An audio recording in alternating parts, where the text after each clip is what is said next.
This podcast is not suitable for children or those who are easily disturbed. Spoiler warning for whatever is in the title of this episode. I was just reading a scary book. Oh my god, this is terrible.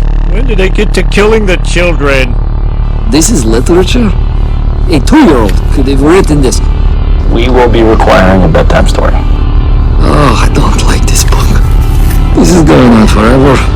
Oh, I just wanted to see kids fight to the death is all. Look at me! I'm enjoying reading!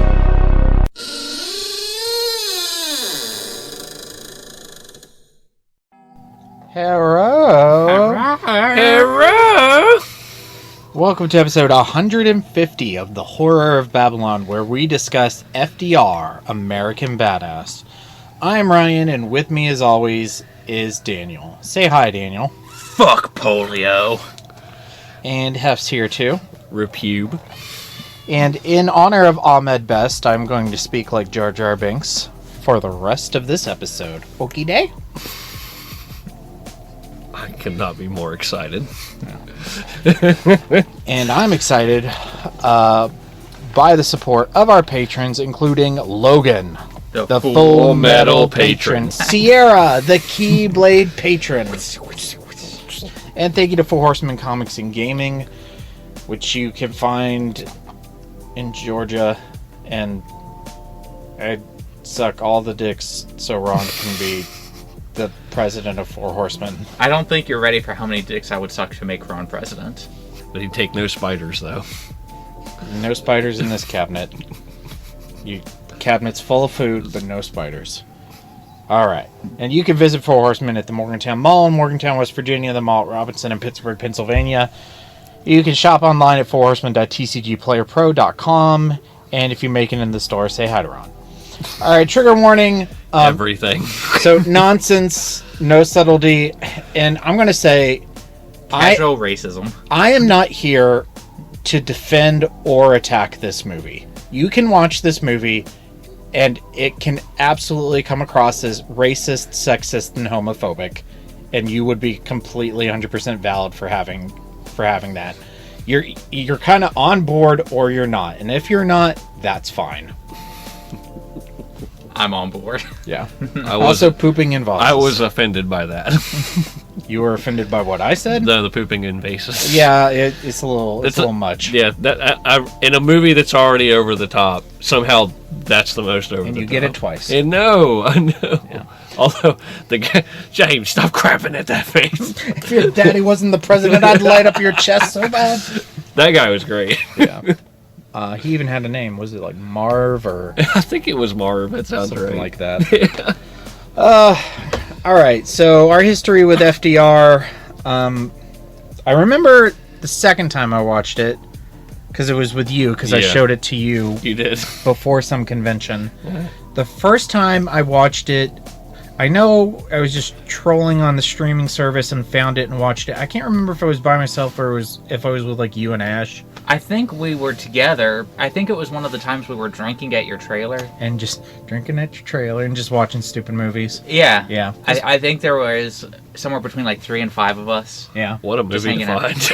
And we were like, this sounds fucking incredible. And it was. And like, I think at that point we were already drunk. It's so much better than Nuns with Guns.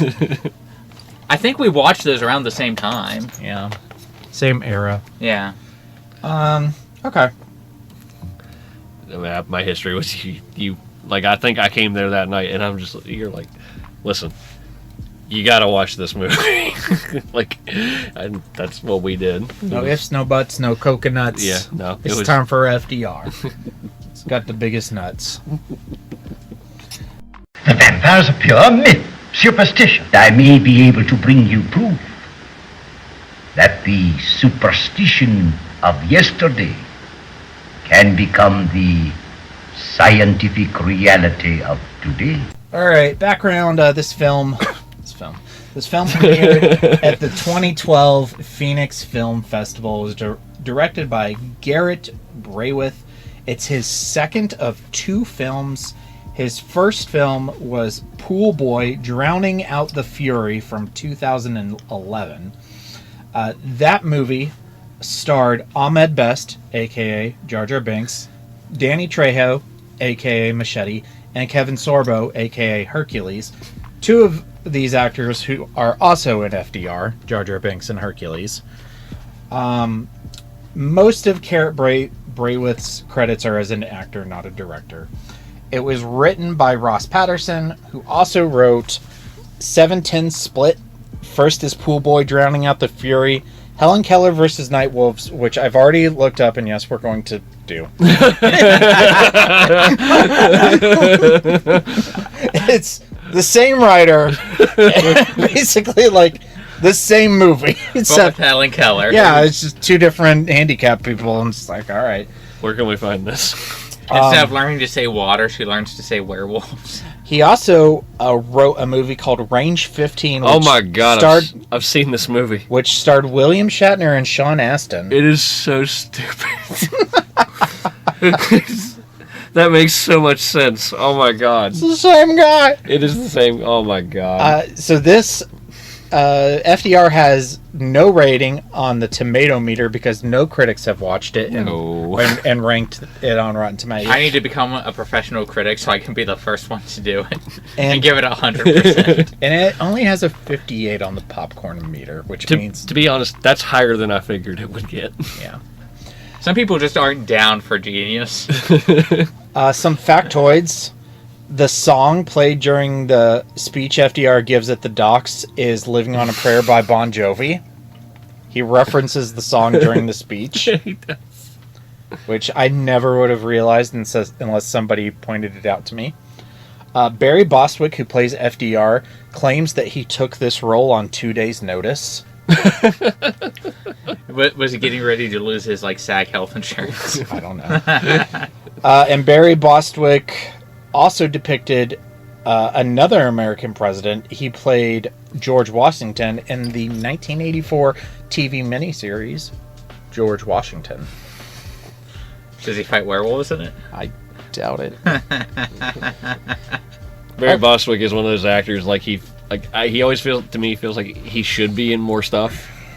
I just never really see him do anything outside of just these very niche things. I looked at his IMDb. This is literally the only thing I've ever seen that he's in. He was in this TV series that I really enjoyed with Michael J. Fox. It was called Spin City.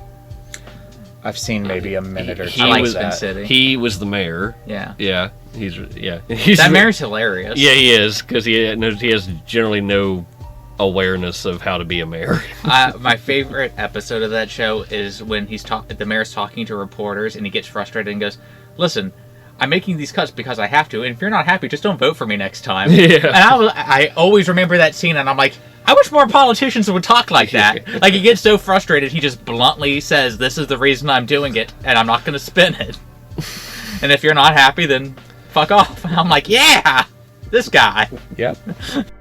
And that's that. Another story in the classic, infallible 3-act structure. Good enough for Aristotle, good enough for The Simpsons. Mr. Sislak, I have a feeling there's going to be one more act to this story. Well, I'm not hanging around for that. 4 acts. So jumping into structure and themes, the note I wrote was, where is the line between stupid and funny, and how does this film straddle it perfectly? I think the line is the age we are when we first watched the movie. Yeah, I hate to say it, but if I saw this movie for the first time at 36, I don't know if it would hit the same way. Yeah. I will admit that there are some jokes. I watched this the other night. There are some jokes that they don't hit.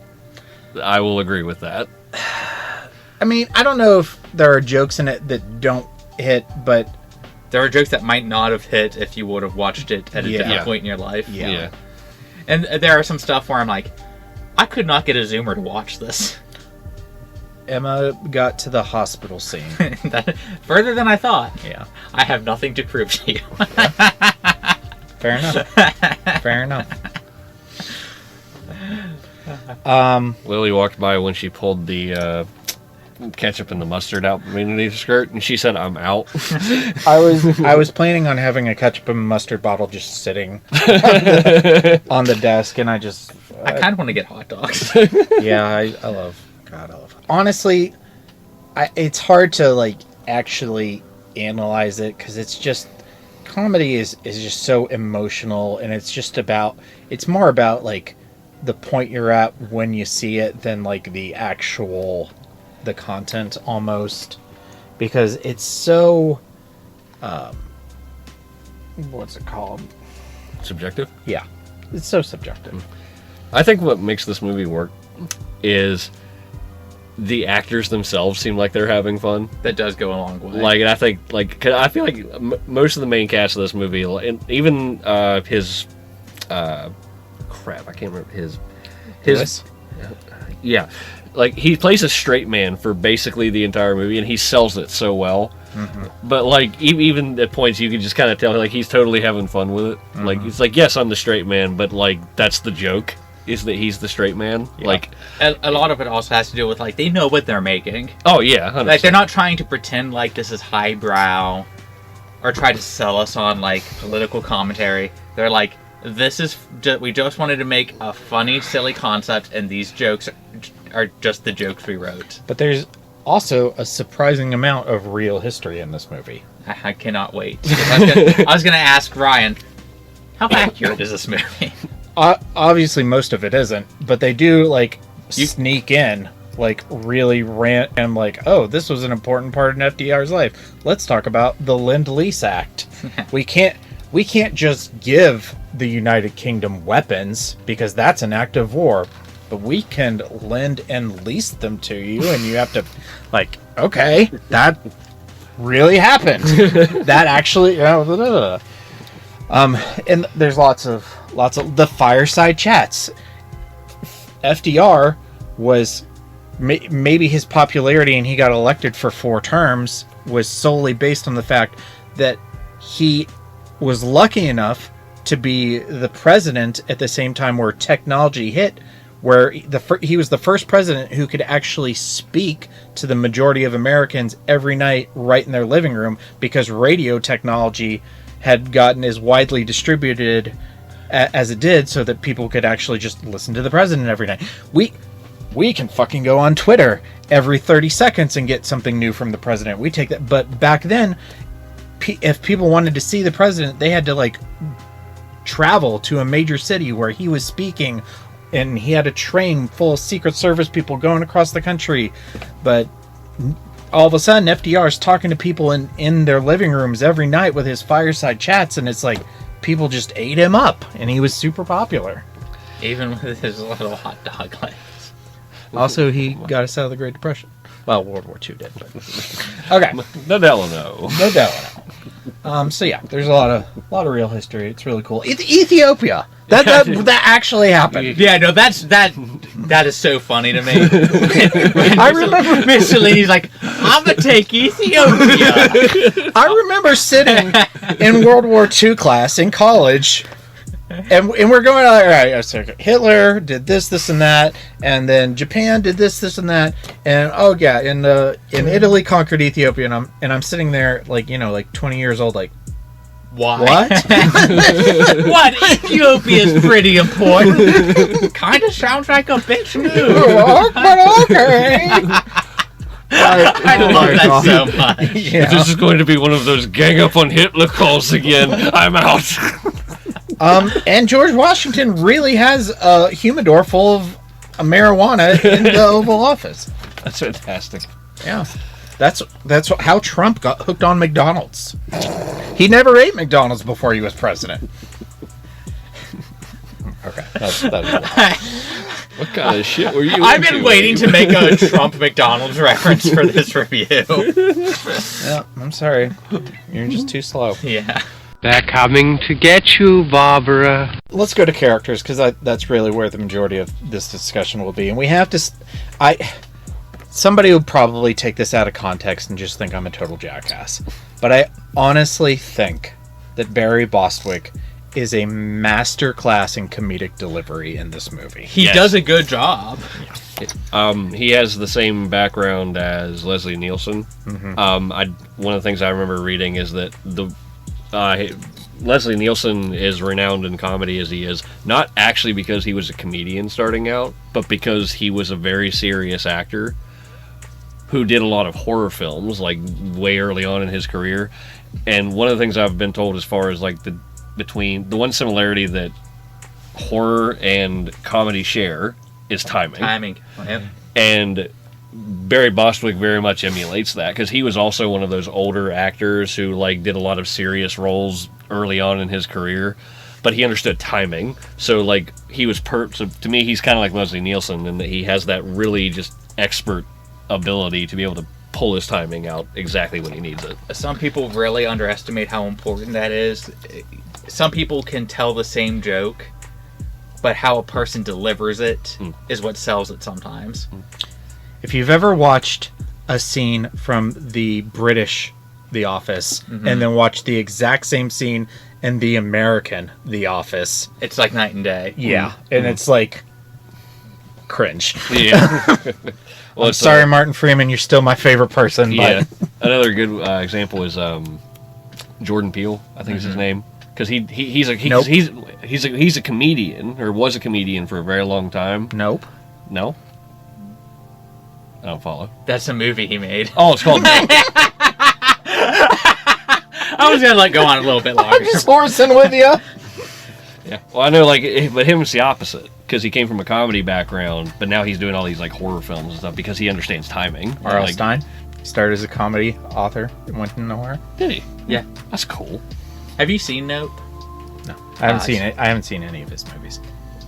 Nope's the best one.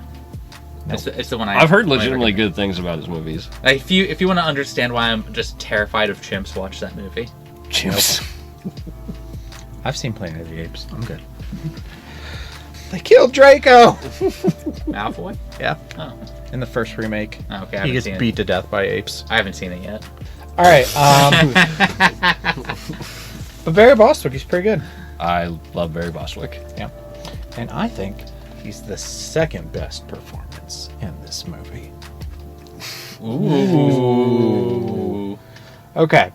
Lynn Shay as Eleanor Roosevelt.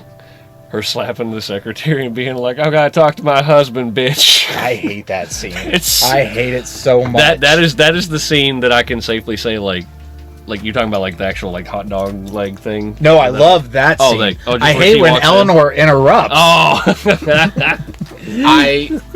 I love just her reaction. Just the way they sell her reaction to his strong arm a hoe. Just her reaction to his legs in general. Oh, that's one of the best running gags in the whole movie. Have you ever heard of a woman say like something gives her the ick? Yeah. No. I have heard this. Yes. No. It's like when this mundane thing makes a woman just so turned off she doesn't want to be with a man at all anymore. Mm-hmm. They call it the ick. Oh. It's like really big on TikTok. I only know about it because white women send me TikToks all the time. Okay. Well, when I was watching this, it reminded me of how women describe the ick.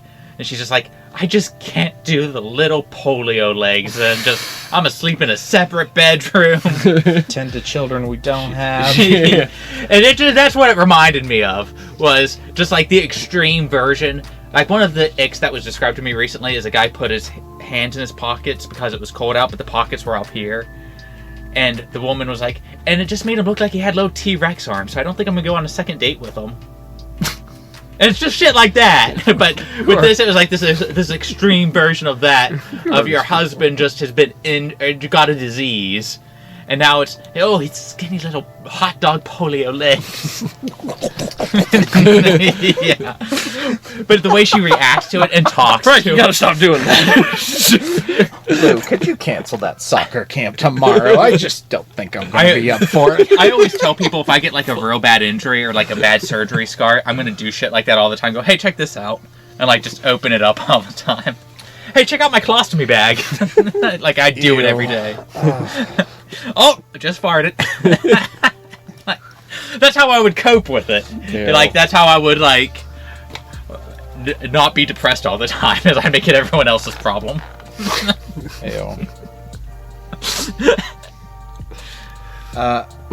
Okay, so Bruce McGill as Lewis. We kind of he's fantastic. He's really funny. He's an excellent straight man. I just love the titter tat with Mrs. Buford. I'll go down on y'all. I didn't touch your wife. Oh, that's all right. I love that all that interaction because like it's like the rest of the movie's so absurd and that part is absurd, but like I love that they're trying real hard to be like, God, this is weird. It's like, oh, okay. Yeah. So I just copy and pasted this character list off of Wikipedia, and for some reason it lists Kevin Sorbo as Abraham Lincoln as the fourth one. I guess notoriety, perhaps. Well, shouldn't he have been much higher than fourth if that's the case? I mean, I feel like he and Barry Bostwick are roughly about the same. Yeah, but probably higher than. Yeah, I mean. Yeah. I mean, I've never watched Hercules, but I know. I know Kevin Sorbo from his like cameo appearances in other things, like in The Guild or in FDR. Yeah. He's dangerously close to being canceled. I know him from Twitter. You know everyone from Twitter. Oh yeah, your whole life is Twitter. He posts about Trump all the time. If you ever want to see real, high tier acting, look up Kevin Sorbo as the Sovereign in the Hercules show. Yeah, it's great. Oh, it's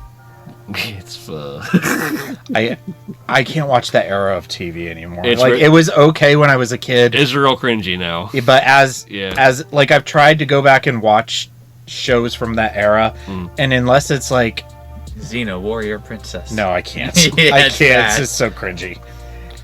I think that's people always are like, Daniel, why don't you like Buffy the Vampire Slayer? You love that. It's because I watched it too late. When I tried to watch it, I'm like, this is just cringy. Yeah.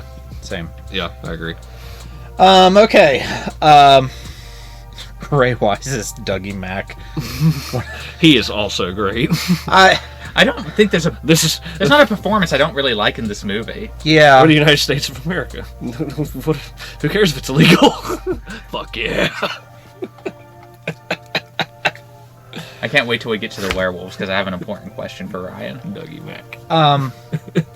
And Douglas MacArthur is such like a controversial character in history, and he's so like. What's the most controversial thing he's done? I mean, Truman made the decision to drop the bomb, but he was the commander, like the highest military person in charge of that operation. I learned something today. Aside from Harry Truman, who was commander-in-chief, the president. Now I finally remember that guy from Oppenheimer. He was MacArthur was like the Eisenhower in like the Pacific theater. Like Eisenhower was like overall commander in Europe, and Dougie Mack was the overall commander in the Pacific. What if we dropped two of them? We did drop two. Yeah, just him asking that question. Like, one bomb seems okay, but two is better than one. Oh my god. The way you said in the movie. Okay. Anything's illegal. Even nothing's illegal. The most quotable character. The best performance. The thing that makes me consistently laugh the most every single time. And he technically only really appears 4 times in the entire movie. Ross Patterson as Cleavon Buford, Repube from Georgia. I'm the Repube. No, sir. It was an official form typed on paper. Well, I guess I'm gonna die. In the scene that, I mean, lots of it gets me, but when he goes on this speech about how he's gonna win Georgia for FDR, he's got the spittle. Yeah. We will shock every dick. I will knock on every door and ask them have a heart and vote for FDR. You know, have you guys ever seen like people talk about like Oscar crying? Like when people like really try to sell that they're sad so they can get that Oscar scene. I think that this is more deserving. Like the spittle scene of him like being over the top silly is more deserving of an Oscar over Will Smith acting sad. I took a sterling silver pear knife that I keep in my drawers at all times. You are dead. You are dead, sir. You are dead, sir. I want to meet a real life Southern dandy. Like, I hope that's still a thing because I really want to meet one. I was thinking about like how like all the characters in this movie are caricatures, and who's the Southern dandy in King of the Hill? Crowbear. Yeah. Crowbear. Bill's cousin. Yeah. Crowbear. But the Bufords are like the rich, immoral, drunk, promiscuous Southern couple, and they're like everything that Fitzgerald writes about in the Great Gatsby. They're like Great Gatsby characters that are like amped up to 12. You mean I wasn't supposed to aspire to be them? I mean, the military is also not supposed to take Ender's Game as directions. What a twist. That was great. Whoops. This movie might have the best twist ever when he fucking pops out of the chest on the plane. And I love he's still playing drunk, so like he can't quite get out of the box. Yeah. When he's trying to. What are you doing? I figured you need my help, and so I snuck on the plane. He still got his fucking martini. I mean, if I was on that plane, I'd have a martini too. Yeah, it's absolutely hilarious. He just slays me every single time. You hear that? We don't have to make toilet wine no more. And I gag. Every time. Motherfucker commits. All right. So, and we'll just kind of group them together. Paul Ben Victor, who plays Mussolini. Is only Mussolini on here? That's stupid. That's not possible. Come on. While you're looking that up, it's because he's the one that people are least afraid of. I have to shout them all out. Yeah. While you're on, do you have the the butler at the White House? George, is he on there? Yeah. Okay, good. Yeah. I always just so, in addition, the black guy they had on their plantation who was wearing the sign. Jar Jar Binks. Yeah, he's so good. Ahmed Best. I love it. He's the best. How dare you, sir? I kind of want to get this movie on DVD and have him sign it. Barry Bostwick was at Steel City Con in Pittsburgh a few years ago, and I was so mad. Really wanted to. Yeah, same. I knew about it ahead of time, but it was really hard to justify an entire Saturday dragging the kids up there just so I could meet FDR. But I've never actually seen a DVD or a Blu-ray of this movie. I bought a digital copy on Amazon. Like, okay, I don't buy like a whole lot of digital movies because of all the reasons, but yeah. I'm buying this. I'm throwing money at this. Okay, so Paul Ben Victor as Mussolini, Jameson Yang as Emperor Hirohito, and Jesse Merlin as Adolf Hitler. Merlin, that dude was magic. I think they were all pretty magic. They're all all fantastic. So here's my question, Ryan. Mm-hmm. Who's your favorite Axis power? Japan. Good. Correct answer. Hello. Hello. I'm still just on the fucking Ethiopia. The insensitive as fuck sake jokes were killing me. I like sake. I really want to get some sake again. I haven't had it in years. I also have not. Next time your family's like on a trip and you're still here, I'm gonna get a sake. Sake. I'm sure I've had it at least once, but I can't remember. I used to buy it for parties at the trailer. Okay. I always get it whenever I go to like Shogun or like a Japanese restaurant. I'm the only person that'll drink it, and everyone's like, "Daniel, it smells like rubbing alcohol," and I'm like, "It tastes like it too." Yay! My insides are clean. Usually now. Get a Sapporo. Yeah, those are also great. Yeah. But these three, everyone in this movie is great. Mm-hmm. But I don't know if I would remember the just absolute absurdity of this movie if it wasn't for these three. I think the few scenes that the three of them have together are some of the most memorable parts in the movie. I love their three-way calls. I love to hear the Hito on a three-way. I love just they revel in the stereotypes for Germans, the Japanese, and Italians. Yep. And I'm just like, I'm there for it. Hitler's playing beer pong with us. Are you playing beer pong? With the big titty lady. titty wait. Mussolini's just eating spaghetti and acting like a gangster. His subordinate comes in and surprises him. He's like, I'm trying to make a cannoli. They act like Italian gangsters from a completely different generation. Yeah. And to me, that's just fucking funny. It is. I'm like, I am here for absurdist humor. Mm-hmm. And leaning into stereotypes. Maybe that's easy for me to say as a white man in an American cowboy hat right now. Yeah. But I found it funny, and I loved every second they were on this. Same. And again, like, if you watch this and have a completely different reaction, that's 100% valid, and I will not argue with you. It is what it is. But you can't convince me to not find it funny. Yeah. It's a film. Nor would it's your election to enjoy a film or to not. Yeah, and I likewise would not spend my time trying to convince someone else it's funny. No, not at all. No, I would just sit and watch it myself. Yeah, again. Exactly. Okay, so Miss Buford, we got Mussolini, George, Dr. Ellington. That's the doctor at the beginning. Yeah. Yeah, I mean, he was in it. Yeah, I mean, he wasn't bad. I'm having a bad day, too. I love that they just shoved the werewolf body into, like, the car. Yeah. And then Ahmed Best, Jedi Master Keller and Beck, Jar Jar Binks gets to be in one scene. But what a scene. What a scene.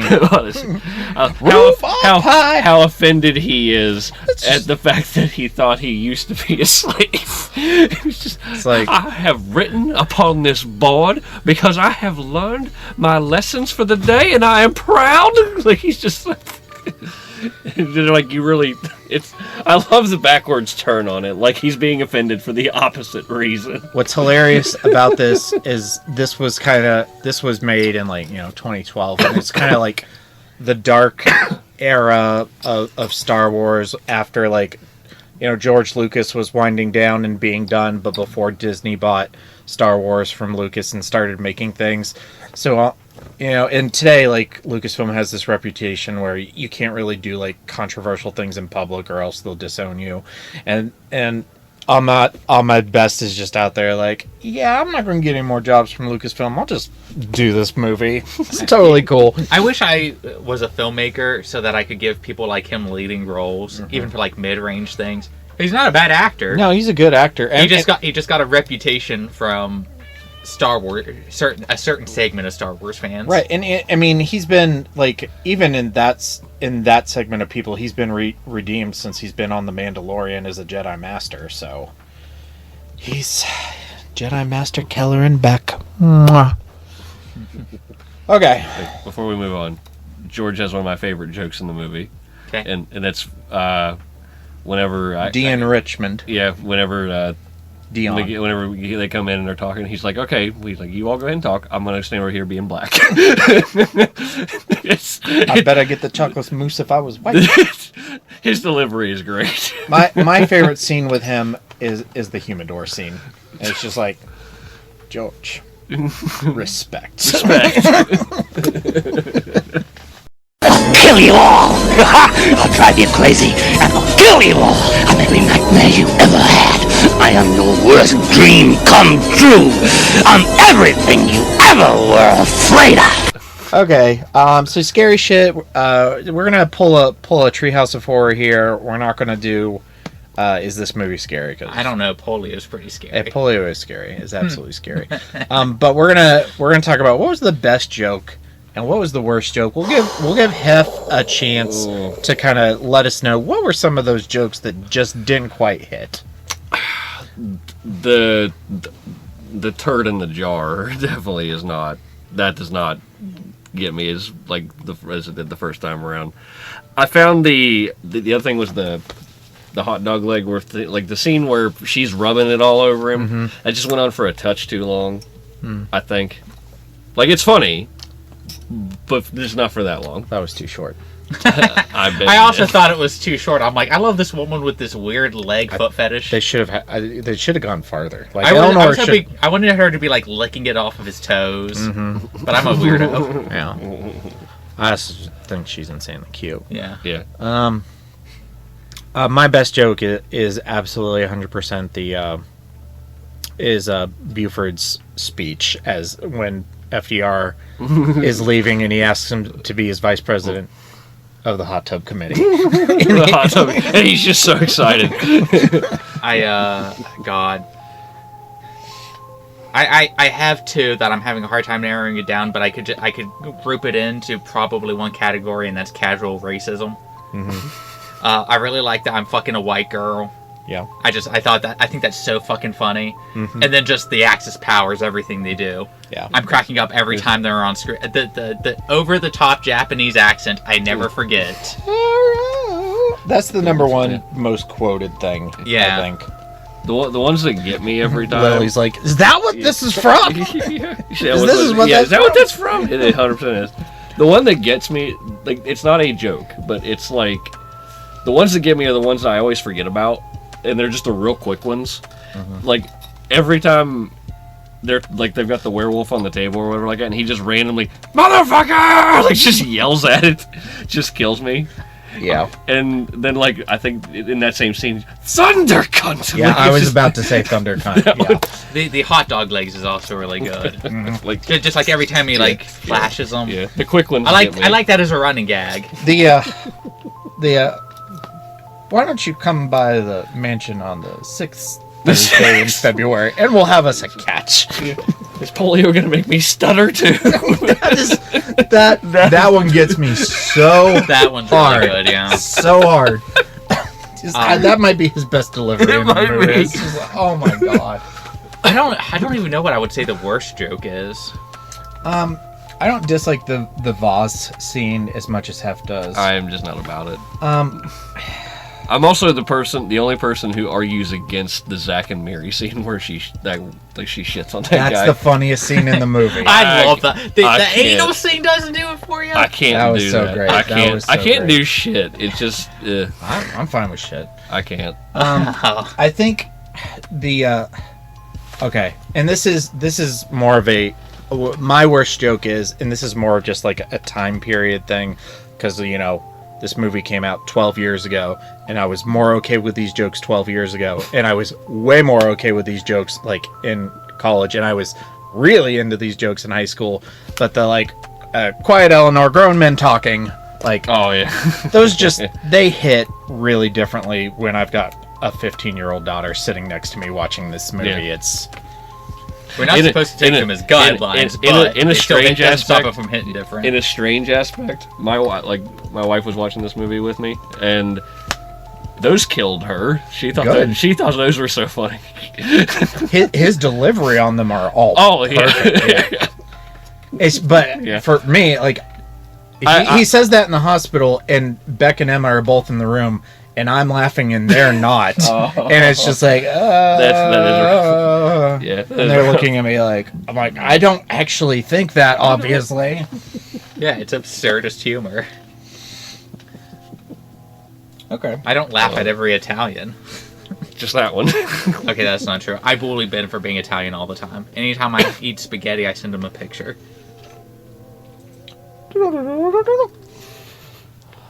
Okay. Rankings? Yeah, rankings. I'm first. How do I not put this at number 1? It's gonna be very, very high. It's in my top 5 for sure. For sure. The suspense is terrible. I hope it lasts. It's my 3 or my 2 or my 1.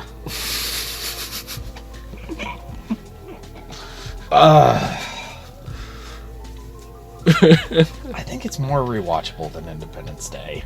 Which, Independence Day is very rewatchable. Independence Day is pretty rewatchable, but so is this. Princess Bride I've only seen like 3 times. And I've seen this movie at least 10 times. Well, from a pure quantity standpoint. The buffet approach. I mean... Does the Princess Bride offer you casual racism? Spaniards. You know what? Poor Bonzo Madrid. Spanish pride. Alright, I'm gonna put it at my number 2. On a different day, it could be my 1 or my 3. It's really... And I may come back and change it later. It's higher than Abraham Lincoln Vampire Hunter. Ugh. I guess this just proves that werewolves are cooler than vampires. It proves that not taking yourself seriously is going to come across better than trying to take yourself seriously. As an ultra serious vampire president hunting movie. Didn't you have a werewolf rant or something you said you mentioned? No, I just wanted to ask him which his favorite Axis power was. Oh, okay, alright. I was waiting for us to get to the werewolves for that. Okay. Who's your favorite Axis power? Hero! Is it also Japan? I don't know enough about World War II to tell you that, but I can tell you as far as the characters themselves, the Japanese, the Emperor killed me every time. I thought he was far and away the best. Who's next? I like how happy he was compared to the other two.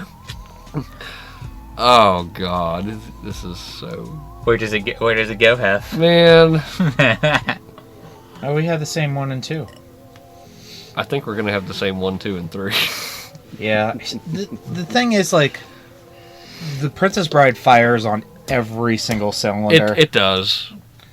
Any way that you can, like, critique a movie, I think the Princess Bride just knocks it out of the park. Yeah. We need to ask Ron where he puts this movie.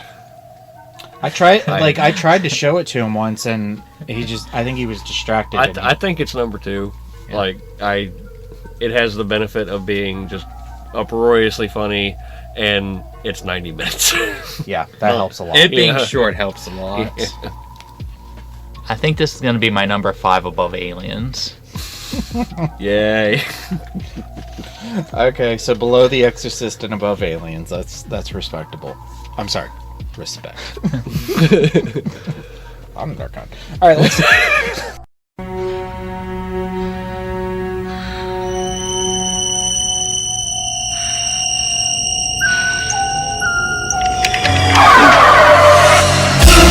Kiss me, fat boy.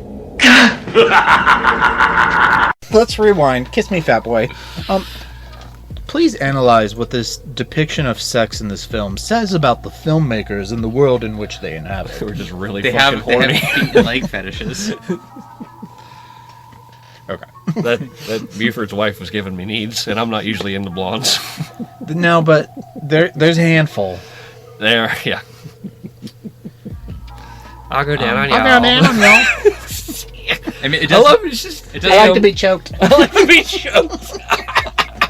Like, how much dick sucking determines presidential elections? Like, I'm kind of curious about that. It was just her. Yeah. That's all they needed. No, I think Buford, and they probably took Peaches with them. Peaches? I will suck every dick. That's what I'll do for you. So it was an official form. All right. Oh my God! Are you Stephen King? No, I'm Dean Koontz. Oh.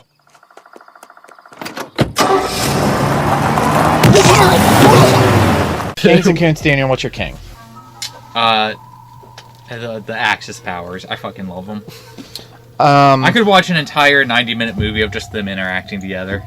My king is just like the absurd chemistry and comedic timing of the cast.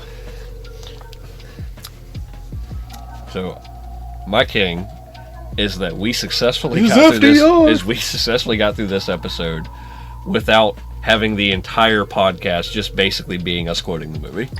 Yeah. We actually had discussion. Because I was sure we were just going to walk in and that was all we're going to do. I haven't said one of my favorites. Okay, I'll wait until somebody's talking and then I'll just say it. Daniel, you're Koontz. It's perfect. It's perfect. So there's this group of people that has this paranoid theory that FDR was looking for an excuse to get us into World War II, and that his administration was informed about the Pearl Harbor attack, and they did nothing to have an excuse to ask. So he would have an excuse to ask Congress to declare war on Japan, and there are so much that they could have done with Pearl Harbor in this movie, and I guess that makes sense. Yeah, you could have done a little Pearl Harbor. And I was watching for it, like the point where he like decides that they're going to war, and it's just when Like, oh, we got a telegram from Winnie. Oh, we haven't talked about Winnie. Winnie's got his head stuck in the honey pot this time. But we didn't even mention the wheelchair. Yeah, the wheelchair. Like, the Delano 2000. There's so much in this movie you can talk about and get enjoyment from. Okay. I suck at your dick. That was exactly what I was thinking of. That's the one I've heard. I suck your dick. He's like, what? What? Just some respect for yourself. Did you suck at a dick? Oh, you suck at a dick.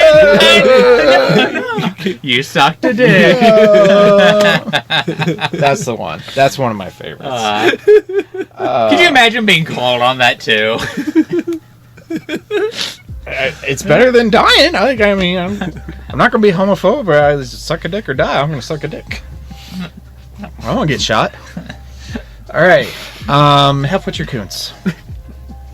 Dean Koontz. Fuck that guy. My Koontz says we don't have a sequel. We have a spiritual sequel, Helen Keller versus the Nightwolves. Let me show you guys a... actually, you know what? Maybe at the end we'll watch the trailer together. Yeah. Here, I'll show you the poster now, and then we'll do the trailer. What the fuck? It's a spiritual successor. Emphasis on spiritual. She's basically Daredevil. What's the new one called? Reborn? Yeah, Helen Keller Reborn. And she's all like, wah wah. Avocados!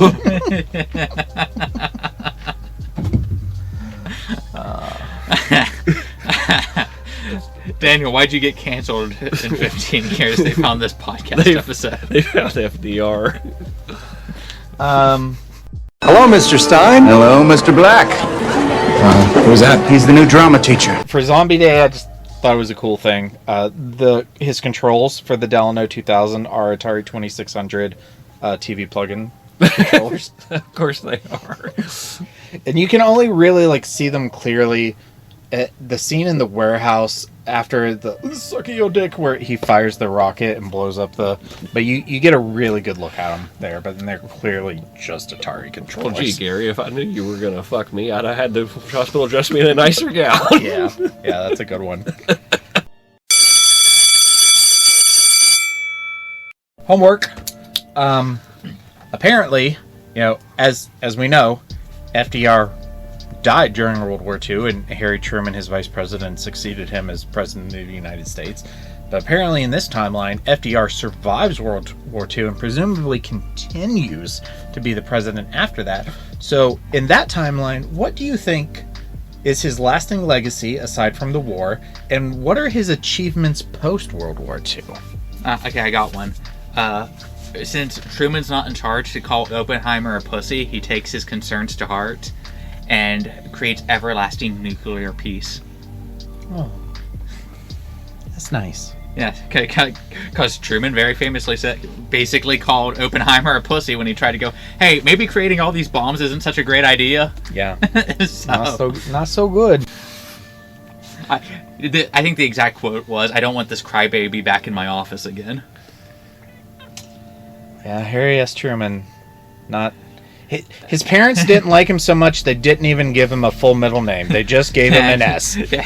FDR instead looks at Oppenheimer and goes, can the radiation cure polio?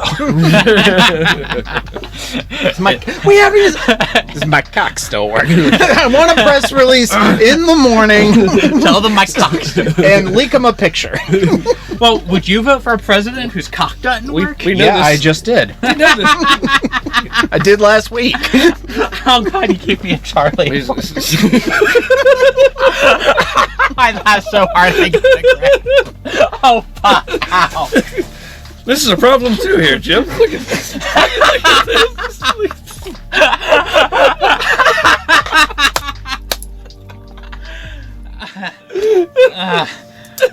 Okay, ow. Okay. I'm just gonna play through the pain. My answer is he didn't have a lasting legacy. He got impeached because they found him with his secretary. The great-great-grandmother of Monica Lewinsky. They made a ketchup and mustard slip and slide, and he was gone out there. Ryan, what's your answer? He built his own statue. He decided he wasn't okay with just high schools. He built the statue of the Delano. It has rockets on the bottom. No, he built his own obelisk. He put it next to the Washington Monument, but his is twice as big. I was going to say, I'm picturing that episode of Bender when he's on the Egypt planet and makes the giant statue on top of everything else. Yep, that's it. Okay. And it's a statue with a working cock.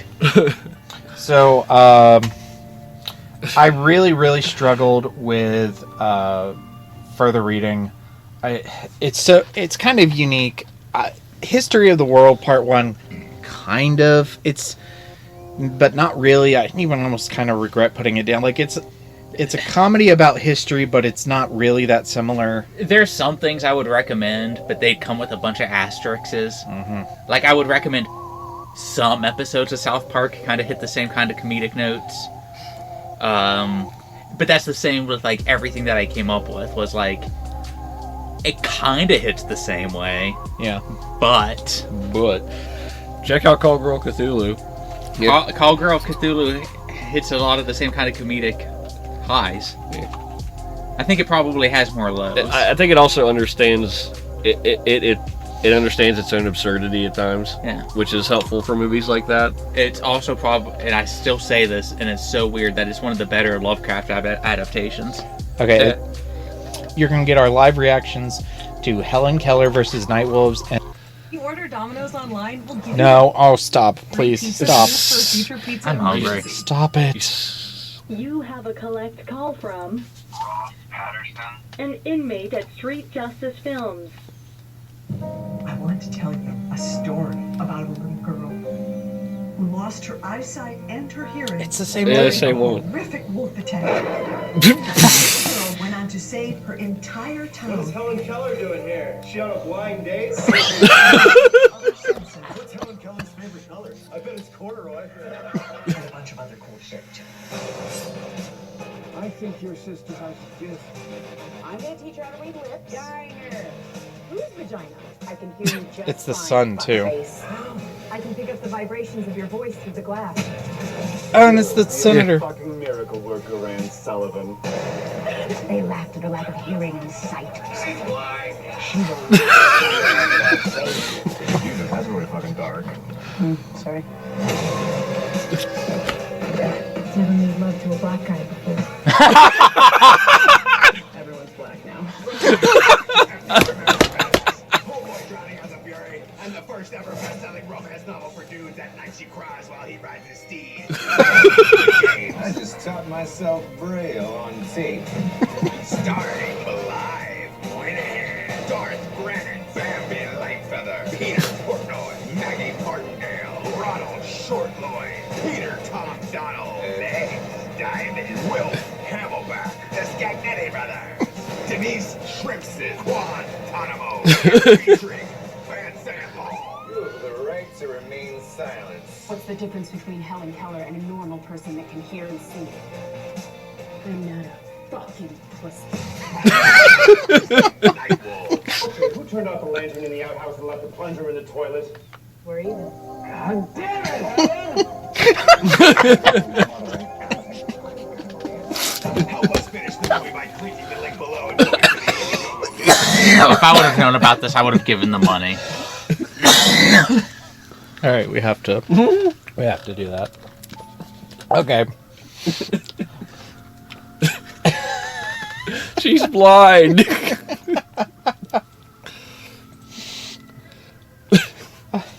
I can't even copy this. I'll have to watch the movie. I have to watch it. We'll watch it while drinking sake. Oh, look, the whole movie is here on. Okay. Hiya! Happy Easter! And upcoming on the Horror Babylon, we're doing The Dark Tower in December, and the first two Lord of the Rings books in January and February, and that's pretty cool. Yeah, that is cool. That's pretty cool. A little less controversial. Yeah. I'm afraid to say anything. Motherfucker! You're just afraid of giving me another Charlie horse. Thunder Conch! I voted for her last week. Okay. You know who I would vote for and feel good about? Our patrons, including Logan, the Full Metal Patron, and Sierra, the Keyblade Patron. And thank you to Four Horsemen Comics and Gaming, which you can visit at the Morgantown Mall in Morgantown, West Virginia, the Mall at Robinson in Pittsburgh, Pennsylvania. You can shop online at fourhorsemen.tcgplayerpro.com. And if you make it into the shop, say hello to the proprietor, Ronald III, Grandpas of Christmas. Thank you, patrons. And thank you guys for watching FDR American Badass and recording with me tonight. I would do it an infinite amount of times. No, the next time... Well, alright, the next time we're watching the Dark Tower movie, but after the time after that, we might do, that Helen Keller movie looks really good. Yeah, it looks really that looks real good. I want to see that more than literally anything that's coming out by, like, a major Hollywood studio. Well, let me see if it's... I want to see that more than James Gunn's Superman movie. Eleanor has silver bullets. Alright. We'll be doing more of this guy's stuff. At night she cries. At night she cries while he rides his steed. Alright. Thanks for being a patron. Stay tuned for our socials and stay scary. Stay scary, everybody. Stay scary, folks. And now for the obligatory socials. Please like, share and subscribe. You can find the podcast on Twitter at HorrorPod69. You can also follow us on Facebook, Instagram, Slasher and Goodreads. Become part of the Disturbed community by asking for the Facebook group and Discord links. Send dick pics to the horrorofbabylonpodcast@gmail.com. Support the show at patreon.com/thehorrorofbabylon. In closing, you can let your friends know that The Horror of Babylon is available on YouTube, Apple Podcasts, Spotify, Audible and all other major podcast apps. Stay scary.